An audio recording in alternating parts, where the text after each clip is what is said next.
Vous avez l'impression de faire tout correctement. Vous suivez depuis des années les conseils reçus. Évitez les efforts, vous reposez suffisamment, prenez soin de votre alimentation. Mais malgré tout, votre corps semble de plus en plus fragile. C'est comme si quelque chose ne s'imbriquait pas. Comme si, malgré toute votre bonne volonté, la force s'échappait silencieusement de vos mains. Et ce qui est le plus déconcertant, vous ne savez pas exactement pourquoi.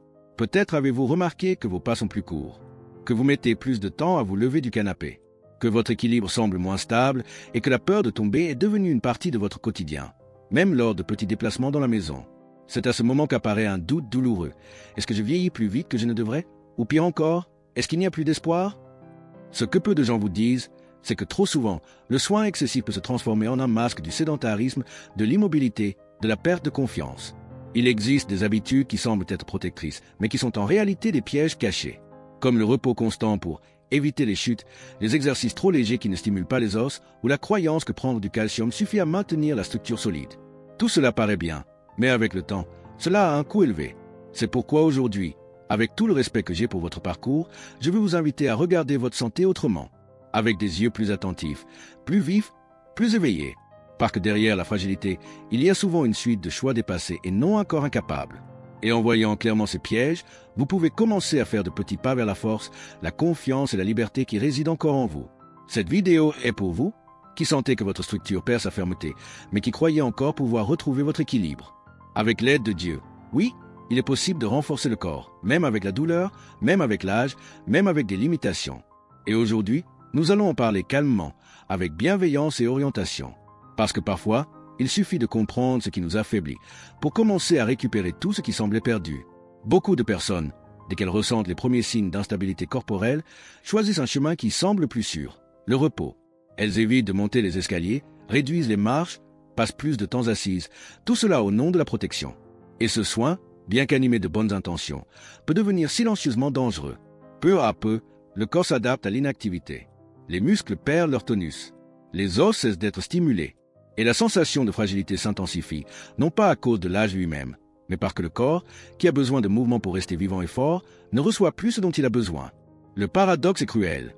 Plus vous évitez le mouvement pour ne pas vous blesser, plus vous devenez fragile, et plus le risque de chute et de perte fonctionnelle augmente. Ce cycle peut être si subtil qu'il passe inaperçu.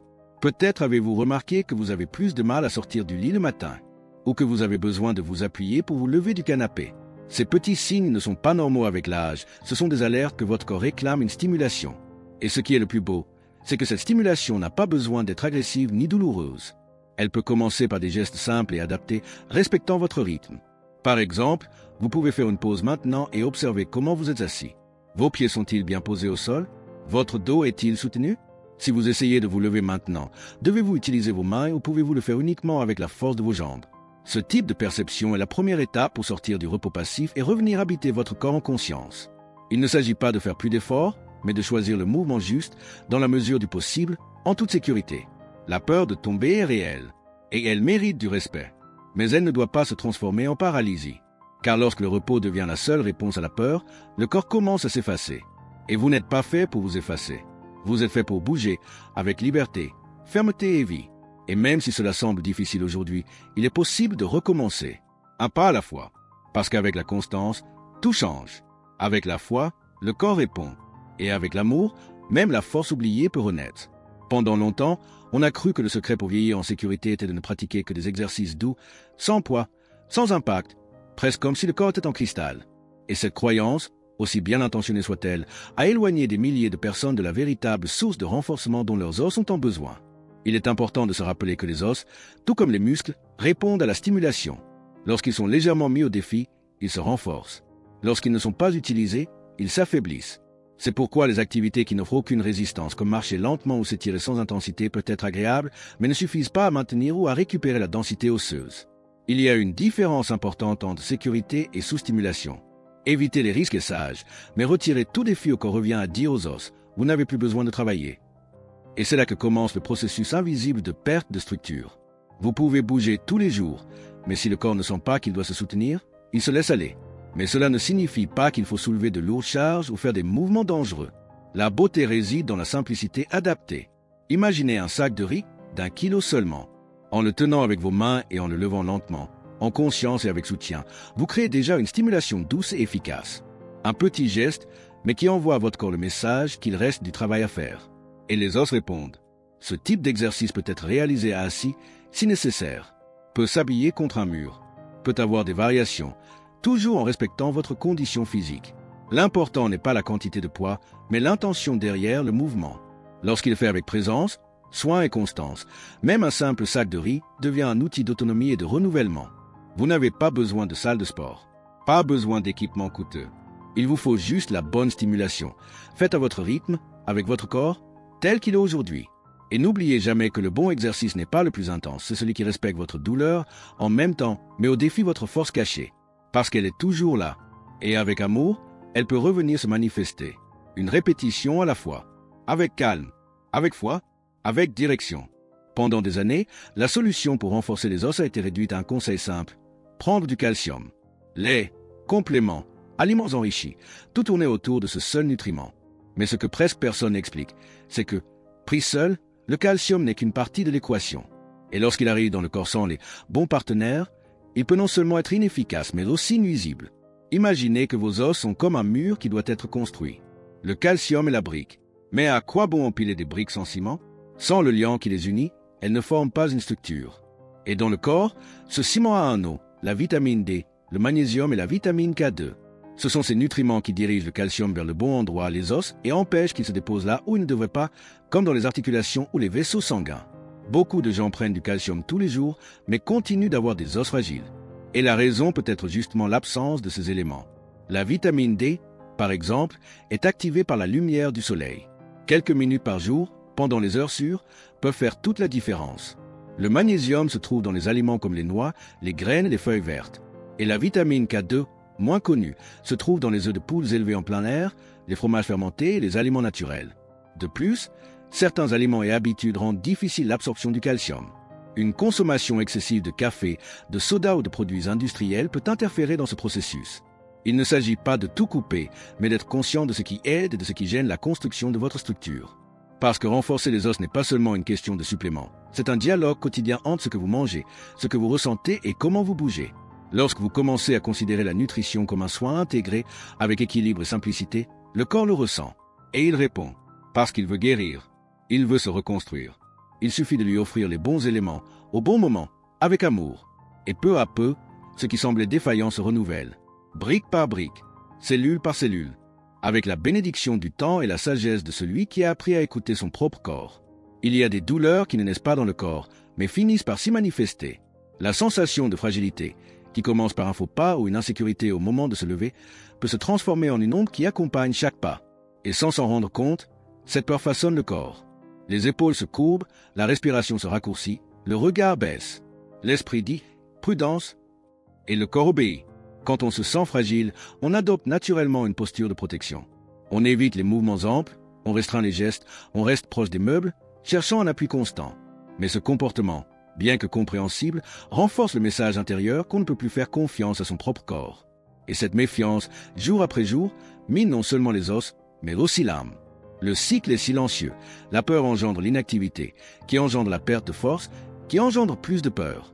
Et souvent, ce ne sont pas les genoux ou la colonne qui sont les plus fragiles, c'est la foi en sa propre capacité à bouger en sécurité.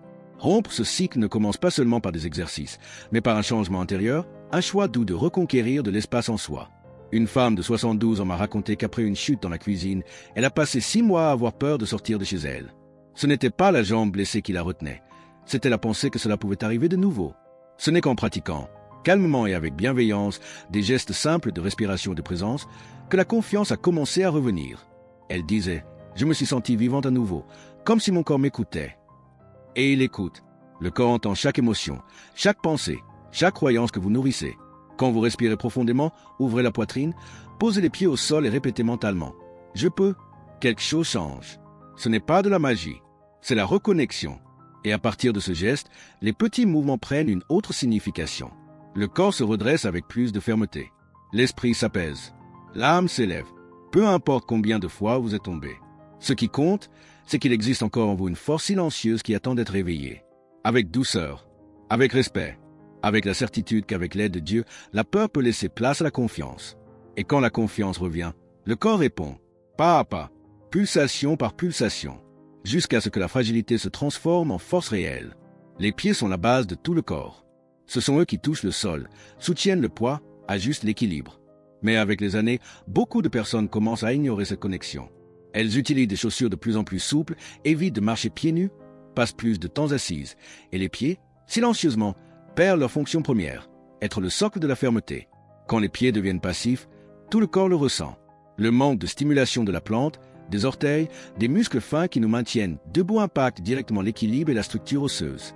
Et cela arrive parce que sans communication constante entre les pieds et le cerveau, le corps commence à se désorganiser. Les genoux souffrent, la colonne compense, les hanches se ferment. Tout commence par le bas. Il est curieux de voir comment de petites actions peuvent transformer cette réalité. Dans certaines cultures orientales, comme au Japon, les personnes âgées font des exercices pour les pieds chaque jour.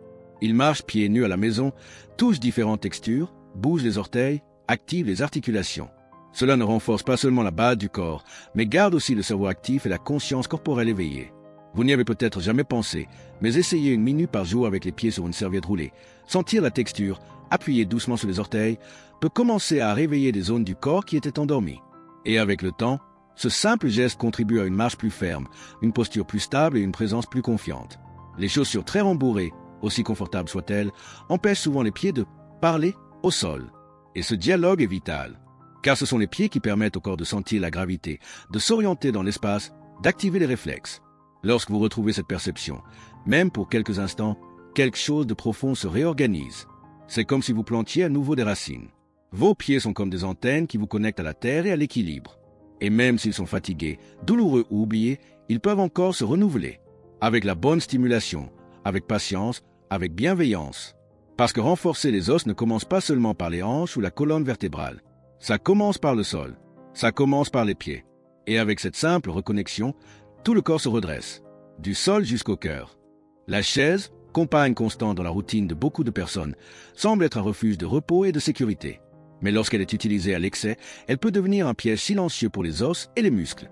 Rester assis trop longtemps ne ralentit pas seulement le corps, cela l'affaiblit profondément. Rester dans la même position pendant des heures désactive des parties fondamentales du système de soutien. Les jambes ne sont plus sollicitées, la colonne vertébrale s'installe dans une courbure passive, les fessiers perdent de la force. Et avec le temps, le corps s'adapte à ce repos prolongé. Les muscles s'atrophient, les os perdent de la densité, la vitalité s'éteint lentement.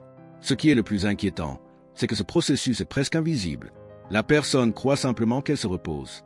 Mais en réalité, elle s'éloigne d'une stimulation essentielle, la gravité. Être debout, même pour de brefs moments tout au long de la journée, permet aux os de sentir le poids du corps. Et c'est ce poids qui les maintient forts, vivants, alertes. Vous pouvez commencer par observer. Combien de temps passez-vous assis dans la journée? Et surtout, à quelle fréquence vous levez-vous sans appui, uniquement avec la force de vos jambes? Si cette tâche vous semble difficile, peut-être que votre corps réclame plus de présence, plus d'activation. Car même les petits gestes, comme se lever et rester debout pendant 1 minute, stimulent déjà le système osseux et musculaire. Une idée simple peut transformer votre relation à la chaise. Toutes les 30 minutes assis, levez-vous pendant 1 minute. Ce n'est pas un exercice formel. C'est un rappel que le corps a besoin de mouvement pour rester ferme. Cette petite habitude, répétée tous les jours, envoie aux os le message qu'ils sont encore nécessaires. Et là où il y a nécessité, il y a renouvellement. La chaise n'est pas votre ennemi. Elle peut être une alliée si elle est utilisée avec équilibre. Mais il faut se souvenir que votre corps est fait pour bouger, pour se soutenir, pour marcher avec autonomie. Et même si cela paraît lointain aujourd'hui, cette autonomie peut encore être cultivée, avec des pauses conscientes, avec des choix doux, avec le désir sincère de rester debout dans la vie, dans le corps et dans l'âme. Les os ne sont pas seulement une partie du corps physique. Ils portent des mémoires, des postures et des choix. Ils sont la structure invisible qui soutient non seulement le corps, mais aussi la manière dont nous nous plaçons dans le monde.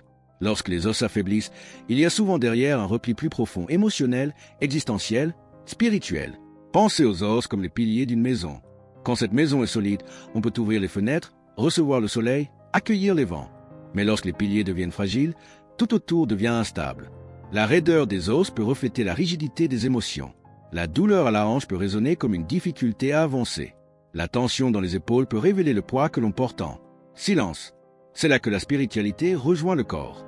Pas comme une croyance éloignée, mais comme un appel à la reconnexion avec ce qui donne du sens à votre chemin.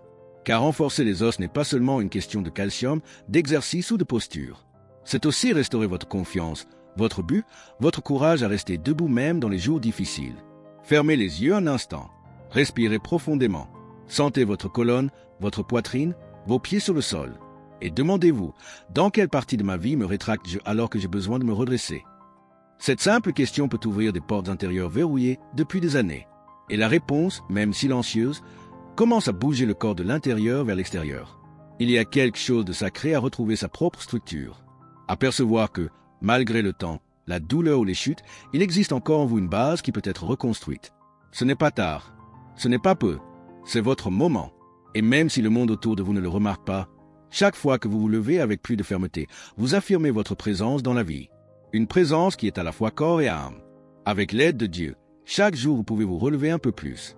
Et chaque pas fait avec amour propre est un pas vers votre structure la plus profonde, celle que personne ne voit, mais qui soutient tout ce que vous êtes. Vous n'êtes pas fragile uniquement à cause de l'âge.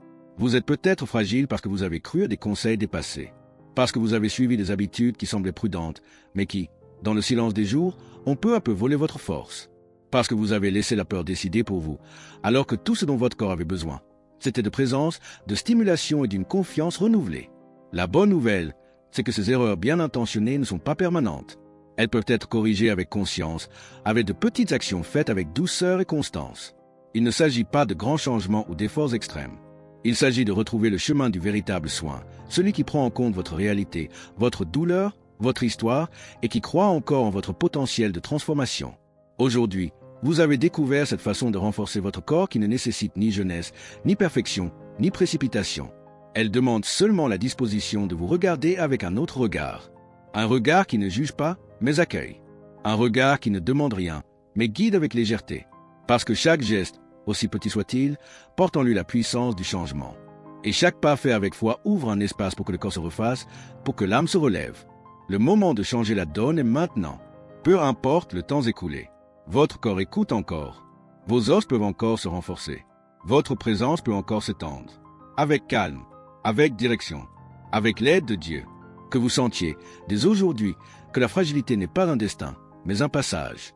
Et qu'avec amour, elle peut se transformer en fermeté, en liberté et en vie. Un pas par jour, avec tendresse, avec intention, avec âme. Cliquez sur la vidéo qu'il vous recommande maintenant.